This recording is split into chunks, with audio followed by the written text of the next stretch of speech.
Sam, Love said once he saw that Sam had finally relaxed. I'm going to need your help.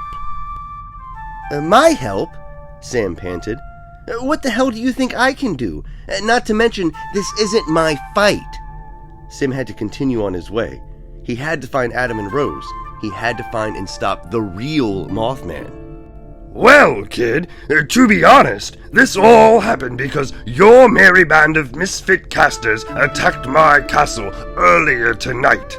You're in this now. Even if you wanted to leave, that spirit storm outside would consume you. Sam's face blushed, and he lowered his gaze from Love's face to trace the cracks on the marble floor. This isn't a fight you can escape. This war won't be fought on some distant field or foreign shore. It will be in our streets, in our homes, and no veil wrought to protect the innocent will be enough to stop it. A log, its fuel exhausted, collapsed in the fireplace and set up a fury of embers. Okay, Sam conceded. Assuming I did want to help, what could I possibly do?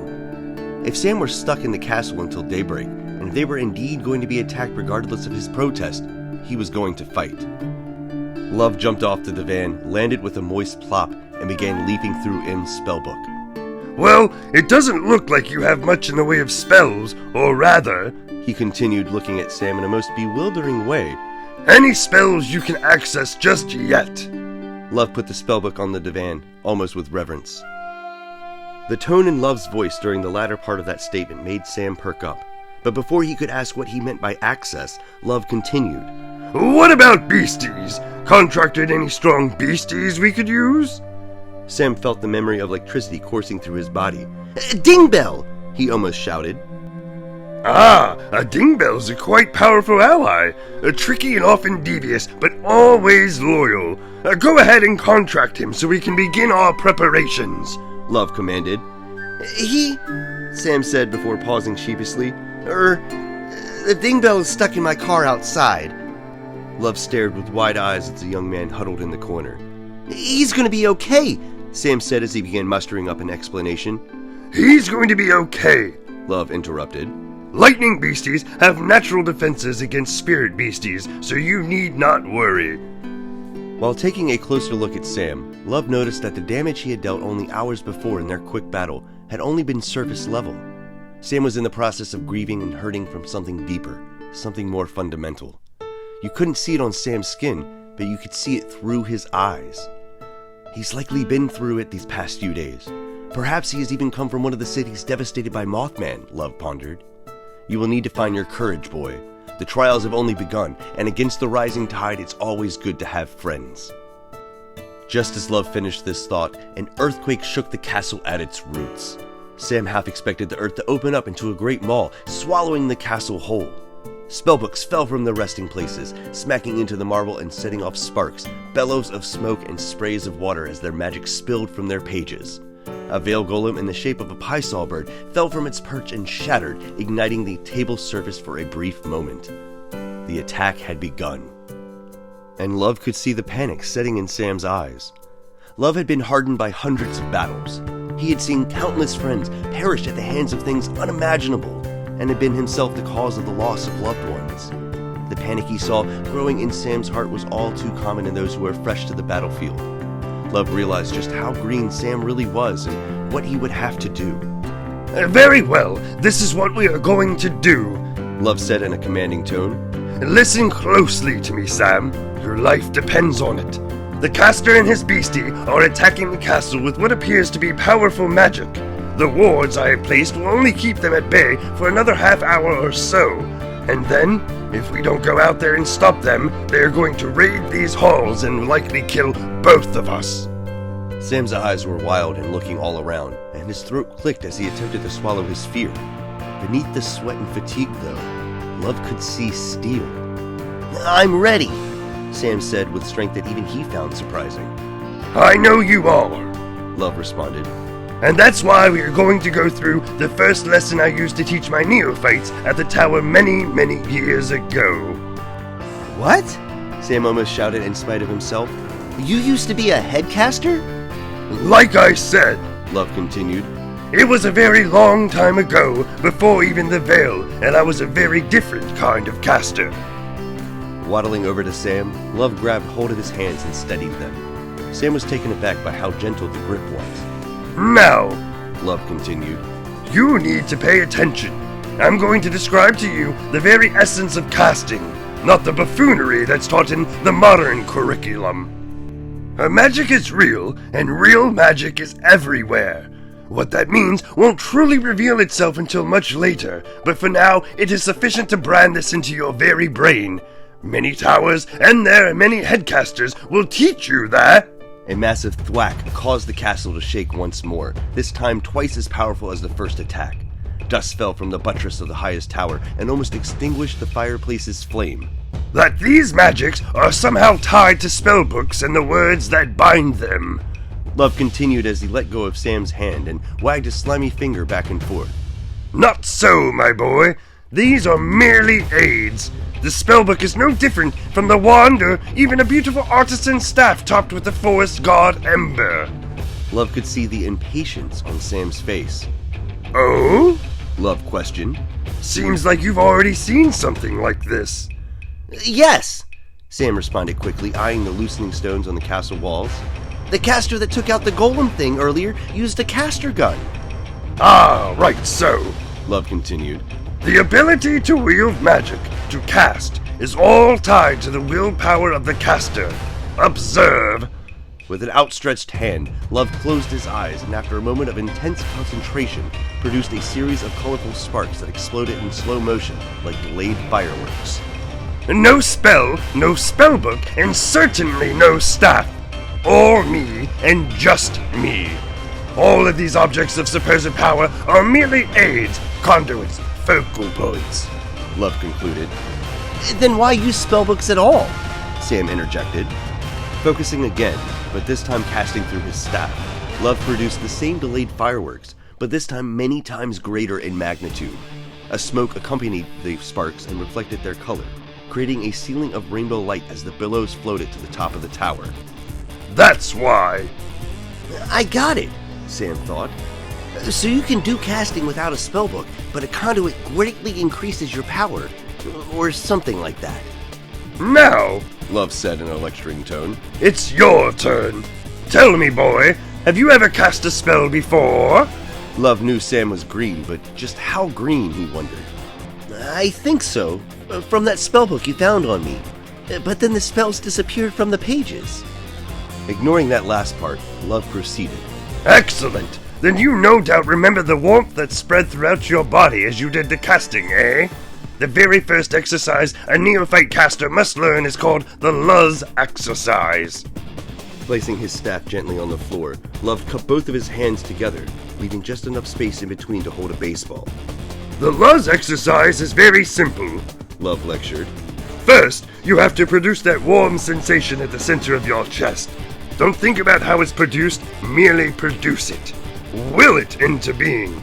Then, once the warmth is a physical entity, move it like liquid to your shoulders, and then through your shoulders to your arms. Once it's pulled at your elbows, surge it to the palms of your hands like a river's rapids, and out into the void. Slowly at first, but then with building ferocity, a light began to pulse in the space between Love's palms. From that central point, an orb of light grew and grew. Love moved his hands outward until it was the size of a basketball. The light emanating from the ball was so bright that the room looked like its ceilings had been removed and they were standing in the high noon's daylight. Sam shielded his eyes until the light was gone, and they were once again shrouded in the flickering shadows produced by the fireplace's dying light. Now, Love said, showing no signs of exhaustion. It's your turn. Sam stood from his hiding place in the corner and cupped his palms in the same way Love had shown him. Although he thought it slightly silly, he imagined a flame being lit inside his chest. To his utmost surprise, he was immediately met with the sensation of a burning heat right where his heart was. It felt exactly like the moments he triggered those spells from M's spellbook several nights ago at Quinley's. Sam closed his eyes and concentrated. Following through with the exercise, Sam felt the rush of warmth course through his shoulders. But it wasn't a river he imagined. It was instead a game of baseball. When he was younger, every time he stepped up to bat, his whole body would be placed on high alert. There would be a buildup of energy as he felt the path the pitch would take, and then an explosion as he released the bat and hit the ball with everything he had. That's what Sam imagined as the aura built in his chest and moved through his arm. Sam heard a gasp. Opening his eyes ever so slightly, Sam was met with a tiny glowing dot of light at the center of his palms. His eyes widened. It was the size of a pinhole, but just enough to add his own flickering shadows to the wall. "Oh, crap," Sam said with a groan. "It's barely even there." Sam made a vexed sound as the light disappeared with a whimper. He walked over to the divan and plopped down into it with a defeated look. Love had known it was a long shot, and failing the Luz exercise would have simply meant that Sam would have been sheltered in the castle as Love focused on Plan B. But Love was, for the first time in many years, in awe. Don't be foolish, boy, Love said with a feigned harshness as he tried to hide his excitement. It takes almost half a year for the average caster to do what you just accomplished on your first try. This news seemed to lift Sam's spirits, if ever so slightly. The plan could work, Love thought. It could work. The castle rumbled and Sam heard glass and porcelain shatter in a farther room. They've almost broken through my wards. Sam, listen very closely. I have a plan. Sam found his courage and his baseball bat beside the divan. He gripped it hard enough to whiten his knuckles. Let's hear it. As the duo, now master and neophyte, discussed their plans by the dying light of the fireplace, monsters moved outside the castle walls. It is essential that you remember each part of the plan, boy. If anything is missed or forgotten, that's the end of it, Love said with firm seriousness. I understand, Sam said, his fear mixing in equal parts with his excitement. With a flourish, Love yanked the squatch poncho from the divan, making sure not to cast M's spellbook onto the floor in the process, and draped it over Sam's shoulders. It was like velvet to the touch, and Sam could see the microfibers of the fur that composed it. It smelled pleasant, like spring's trees. Putting the hood up completed whatever strange spell the poncho had, and Sam blinked out of existence. Or so it seemed to the untrained eye. You're almost completely invisible now, Love said, walking over to a series of spellbooks that had fallen onto the stone floor in the most recent rumbling attack. But not completely invisible. Those with sufficient aura concentrated within their eyes will still be able to see your faint outline, especially with the forest nearby being so small. Love picked up an azure spellbook and blew the dust off its cover. Ah! Love exclaimed with respect as he walked back towards Sam's transparent form. An early copy of Solomon's spellbook. His invisibility spell should do the trick. One of the most powerful casters to ever live and an expert in trapping even the darkest of beasties. Although he did have a soft spot for dark chibis in his later years. Why spells? Sam said with a modicum of frustration in his voice. Can't I just will myself to become more invisible? I don't understand. We aren't gods, boy. Love responded now with his own frustration seeping into his tone. Powerful magic still requires powerful spells. Got it, Sam said dismissively, and slammed his open palm onto the page while a now flabbergasted Love watched on in horror. The arcane runes glowed a fearsome yellow, and Sam sensed a heat rise in his chest that felt like it would burst out and consume him in flames at any moment. You fool! Love shouted, voice thick with panic. I was going to aid your aura. If you don't have enough aura to cast a spell, you'll flare out. But even as he said this, his gaze, which was fixed on Sam, lost its focus altogether, and Sam was rendered completely invisible. Sam almost collapsed to the floor, but caught himself at the last second. Holy sh! Sam huffed and puffed and felt as though he could almost breathe fire if he really wanted to. Got it! Don't activate random spells. Love, still looking blindly at the empty space that had contained Sam's ghostly body just moments before, was about to reprimand Sam further before the largest attack yet quaked the castle so hard that both he and Sam fell flat onto the marble floor. Wincing in shared pain, they both scrambled to stand up. Move, boy! Get into position! Love bellowed as he leapt away in the opposite direction. In spite of himself, Sam couldn't help but gawk at the strangeness of seeing a 5-foot-tall frogman leap away like that. Another rumble brought him to his senses, and he rushed to find the spiraled staircase that Love had told him about. Sequestered just to the side of a bookcase on the opposite side of the room, the staircase descended into darkness. Sam took the steps 4 at a time, blindly trusting that the stairs were intact despite the recent attacks and that he wasn't rapidly descending to his death. After what felt like eons, he finally reached the bottom. The marble was replaced with rougher cobblestones, and the cracks between each brick were filled with moss. To his immediate right stood a solid wooden door with a crescent moon carved into it. Putting all of his weight into it, Sam pushed the door open and stepped out into the cold night.